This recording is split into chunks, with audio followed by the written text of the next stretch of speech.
Welcome to Learning English with Capt Binoy Varakil, Assistant Professor, Department of English, St. Joseph's College, Devgiri, Kozhikode, Kerala. I hope you are all doing good. Try to be happy, try to be optimistic and work hard. You will definitely succeed in your life.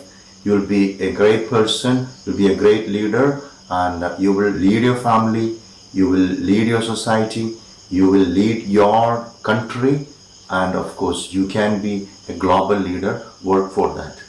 And we learn English, and English language, as we know, is a global language, and with English language you can be successful communicator in your life.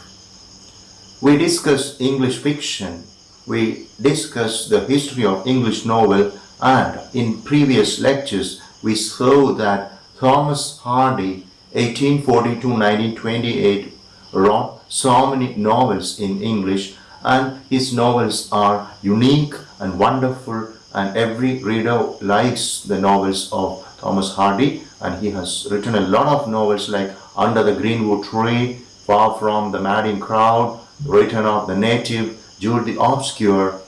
Okay, then another one is Tess of the D'Urbervilles.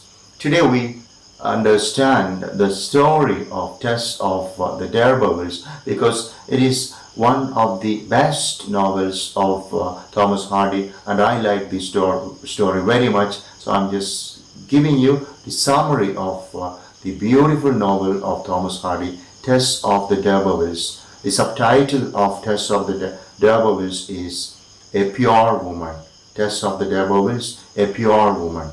So the story of Tess of the D'Urbervilles is very captivating and interesting, and like most of the novels of Thomas Hardy, this novel is also noted for the dominant pessimistic elements in it, the kind of fatalism in the novel of Thomas Hardy. So a pathetic story of a poor woman is Tess of the D'Urbervilles, and circumstances lead the lady Tess into untold misery and hardships. Tess is from a very poor family, and she accepts a job in the D'Urberville family. And in the house of the D'Urbervilles, Tess' modesty is outraged by Alec, the landlady's son. And later she leaves D'Urbervilles and obtains a job at Talbothy's dairy farm. And she works there, and there she happens to meet Angel Clare, who falls in love with her. His proposal of marriage is accepted, and against the advice of her mother, Tess writes a letter to Angel Clare informing him the unhappy affair she had undergone at the D'Urbervilles. And we must understand what happened at the D'Urbervilles. As I said some time ago, Alec raped Tess, and she was pregnant, and she gave birth to a baby, and the baby died later. So Tess is not in fact a virgin, but Angel doesn't know that. Those days young men in Britain were very keen on getting married to virgins, and Tess knew that she has to inform Angel that such a tragic incident occurred in her life. She just wanted to tell him that she was not a virgin, she was raped, she gave birth to a baby, and the baby died. All such things she wanted to tell, but her mother told her, no, if you tell him all these things, the marriage will not take place. But she writes a letter to Angel just disclosing whatever happened in her life. She comes to the room of Angel. She keeps the letter into the room through the gap under the door. The letter goes under the carpet, and it is not read till the marriage took place.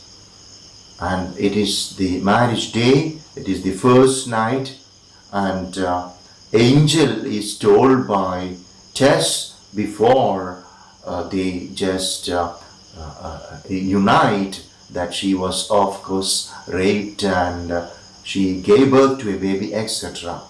And after that, angel Clare, as we know, is a weak man and he is very angry and enraged. His conception of morality does not permit him to tolerate and forgive. This tragedy happened in the life of Tess. Deeply disheartened and disappointed by this episode in the life of Tess, Angel Clare leaves for Brazil. Soon after that, Alec, the earlier villain in the life of Tess, is just pestering her, and he is hounding her from place to place and becomes a perennial pest for Tess. Overcome by indignation and resentment, Tess stabs Alec to death and he succumbed to the stab and he died. And later, of course, Angel undergoes a lot of changes. He is in deep guilty consciousness and he wanted to change whatever, however rude he was. And now he comes back to Tess. He is of course converted and he returns to Tess of the Urbervilles. By the time Angel comes back, Tess killed Alec and she is of course arrested and she is tried for the crime of murder.